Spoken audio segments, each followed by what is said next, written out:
नमस्ते दोस्तों। सबसे पहले सॉरी फॉर द डिले। मैं तबीयत डाउन होने की वजह से थोड़ा आउट ऑफ द टाउन था, इसीलिए इन दिनों मैंने बहुत सारे मेल्स, कोरा डीएम्स और इंस्टाग्राम पे रिप्लाई नहीं कर पाया हूँ। लेकिन जिस जिसके मैसेज मुझे इंपॉर्टेंट लगे थे, जिस जिसके प्रॉब्लम और इश्यू मुझे ज़्यादा इंपॉर्टेंट लग रहे थे, मैंने उसको तुरंत ही रिप्लाई दे दिया है। लेकिन जिस जिसको नहीं मिला है या फिर उसका सीन होके इग्नोर हो चुका है, वो ये मत समझना कि मैंने आपको इग्नोर किया है।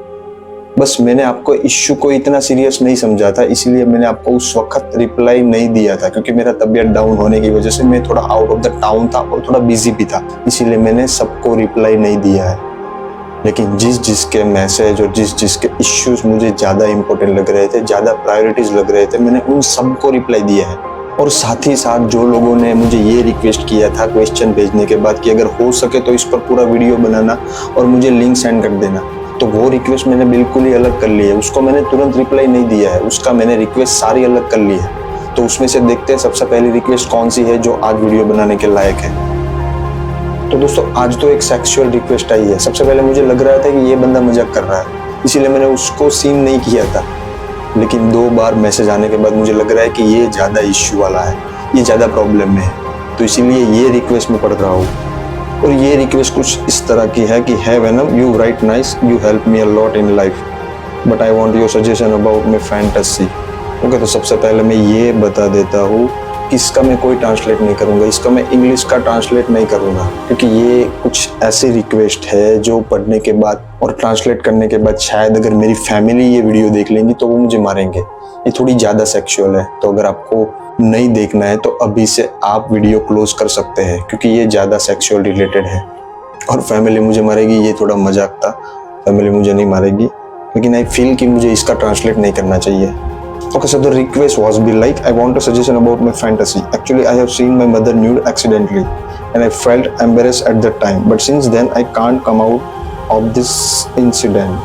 I tried a lot, but I couldn't forget this.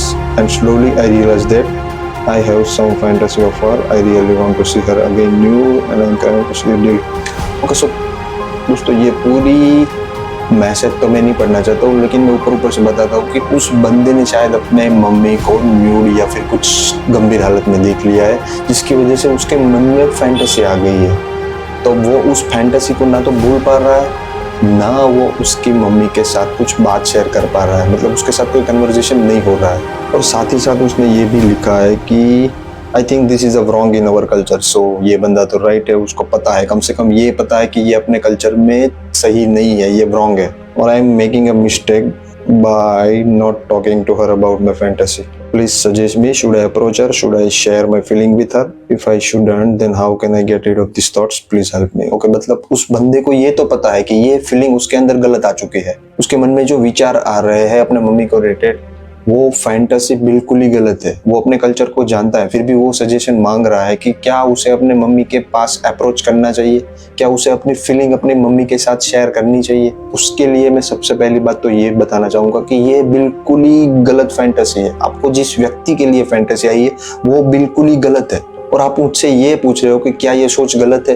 अगर ये सोच गलत नहीं भी होती फिर भी मैं आपको कहता कि इस विचार से बाहर आ जाओ। ये फैंटेसी आपको गलत व्यक्ति के लिए आ रही है, आपको उस व्यक्ति के लिए आ रही है जिस व्यक्ति ने आपको 9 महीने तक अपने पेट में उठा के रखा था, वो भी एक प्यारी सी मुस्कान के साथ काम करते हुए आपको उठा के रखा था, जिसने आपको जन्म दिया है। उस व्यक्ति के लिए आपको ये फैंटेसी आ रही है, तो ये बिल्कुल ही गलत बात है। जिसने आपका पालन पोषण किया है, जिसने आपको बड़ा किया है, उस व्यक्ति के लिए आपको ये फैंटेसी आ रही है, उसके लिए ये खराब विचार आ रहा है। आपको ये बंद करना पड़ेगा, ये सही नहीं है। तो अगर आप अपने मम्मी के पास अप्रोच करने का सोच रहे हो तो वो बिल्कुल ही गलत है, मत करो। ये बात कभी किसी से शेयर मत करना, अपने मम्मी के साथ तो नहीं, लेकिन रियल लाइफ में भी अपने किसी दोस्त के साथ ये बात कभी शेयर मत करना, क्योंकि ये बिल्कुल ही गलत फीलिंग है। और मैं तो कहता हूँ कि ये हमारे संस्कार है ही नहीं, हमारे अंदर ये संस्कार होने ही नहीं चाहिए, क्योंकि जिस व्यक्ति ने हमें संस्कार दिया है हम उसके खिलाफ सोच रहे हैं, उसके साथ बुरा करने की सोच रहे हैं। बिकॉज आपने अपनी एक लाइन में लिखा है कि I want to sleep with her, तो ये बिल्कुल मत करना भाई। ये संस्कार उसने ही आपको दिए हैं, और आपके माता पिता इतने बेवकूफ़ तो नहीं होंगे कि ये संस्कार वो आपको देंगे। अब बिल्कुल ही अपना रास्ता भटक चुके हो या फिर अपनी लाइन भूल चुके हो, तो फिर से आप ट्रैक पे आ जाओ। वो आपके पेरेंट्स है, वो आपकी मम्मी है, वो आपकी माता है। अपना ट्रैक मत भूलो, अपना रास्ता मत भूलो। और ये फीलिंग तो अपने मम्मी के साथ बिल्कुल ही शेयर मत करना, क्योंकि मारकर जो हमें सिखाता है, मारकर हमें जो दुनियादारी सिखाता है उसे हम पापा कहते हैं, लेकिन जो हंसकर झेल लेता है उसे हम मम्मी कहते हैं, उसे हम माँ कहते हैं। तो ये फीलिंग उसके साथ बिल्कुल ही शेयर मत करना मेरे भाई। और इतनी सी बात में मैं आपको क्या कहना चाहता हूँ वो तो आप समझ ही गए होंगे, क्योंकि आप मुझसे भी ज्यादा समझदार हो, तभी आपने कोई डिसीजन नहीं लिया और आपने सजेशन मांगा। इसलिए मैं मानता हूँ कि आप तो मुझसे भी ज्यादा समझदार हो। और समझदारी की बात तो ये है कि आपने मुझसे ये भी सजेशन मांगा है कि ये विचारों से मैं कैसे बाहर आऊँ, इस इंसिडेंट्स को मैं कैसे भूल पाऊँ। तो ठीक है, मैं आपको 4 या 5 वेज दिखाता हूँ जिससे आप उस इंसिडेंट से पूरी तरह से बाहर आ पाओगे। बस आपको ये 5 वेज अपनाने हैं और उसे बिल्कुल स्ट्रिक्टली तरीके से फॉलो करना है, तब जाके आप उससे बाहर आ पाओगे।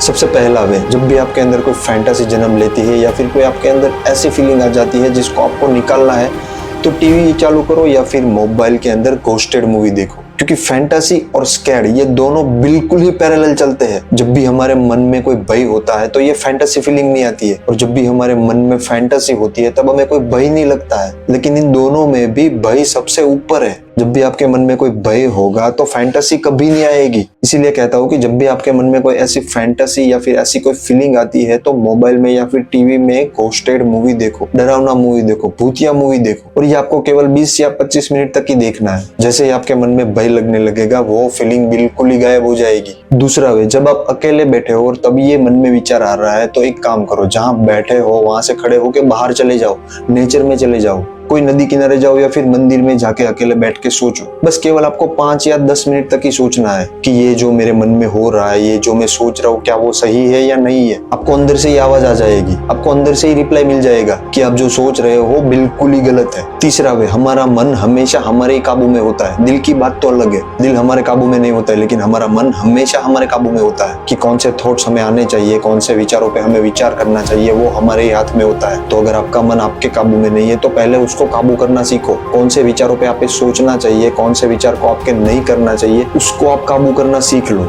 और एक बार आप अपने मन को काबू कर लोगे तो अवश्य ही उस इंसिडेंट से बाहर निकल जाओगे। चौथा और आखिरी और सबसे इफेक्टिव वे, जो आपने देख लिया है, जो आपने गलती से देख लिया है, जो आपके अंदर मन में गलती से विचार आ रहे हैं, उसे भूलने की कोशिश करो। ऐसा मान लो कि आपने कुछ देखा ही नहीं है, उसे भूलने की कोशिश करो।